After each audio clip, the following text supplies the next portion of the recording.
नमस्कार, डेली 24 भारत देख रहे हैं आप। मैं हूं आपके साथ हिमांशु दुबे। बिहार की राजनीति में खेला शब्द अब राजनीतिक संस्कृति का महत्वपूर्ण हिस्सा बन गया है। बिहार की सियासत में खेला पहले भी समय समय पर होता रहा है, पर इसमें गति 2024 के आरंभ से आई है।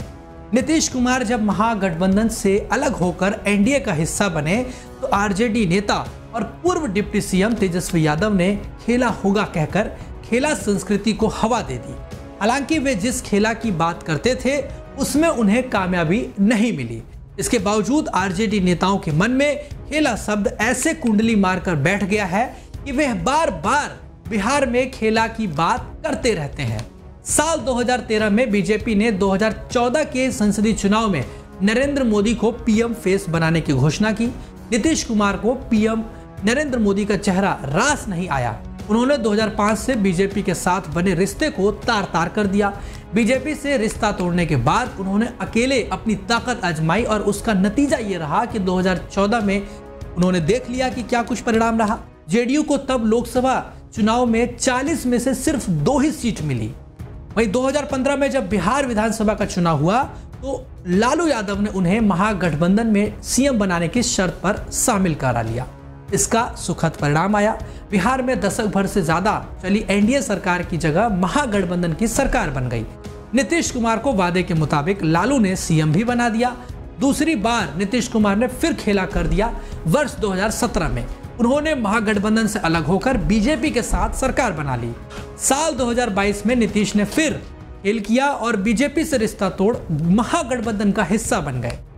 वहीं 2024 आते आते उनका मन फिर बदला और बीजेपी से हाथ मिलाकर उन्होंने फिर खेला कर दिया।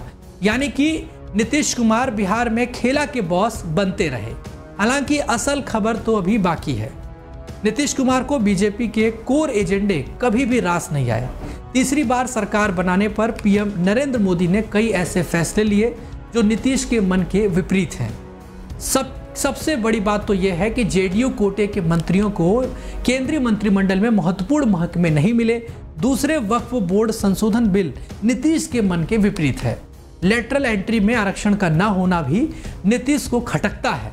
बिहार को विशेष राज्य का दर्जा, आरक्षण कानून को 9वीं अनुसूची में शामिल न करना जैसी बातें यकीनन नीतीश को खटकती होंगी, पर नीतीश कुमार इसके लिए कोई हड़बड़ी शायद ही दिखाएं। अगर उनके मन में किसी खेल की बात होगी भी तो इसके लिए वे महाराष्ट्र और हरियाणा विधानसभा के चुनाव परिणाम आने तक इंतजार करेंगे।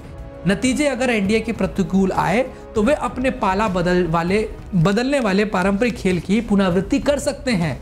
आरजेडी ने अब भी खेला होने की उम्मीद नहीं छोड़ी है। किसी न किसी रूप में नीतीश कुमार को बीजेपी के खिलाफ खड़ा कर आरजेडी उन्हें अपने साथ जोड़ने की फिराक में है। हालांकि ये काम फिलहाल आसान नहीं दिखता है, पर जिस तरह आरजेडी के प्रवक्ता मृत्युंजय तिवारी पितृपक्ष के बाद राजनीतिक उठापटक के दावे कर रहे हैं, इससे यही लगता है कि आरजेडी ने अभी खेला होने की उम्मीद नहीं छोड़ी है।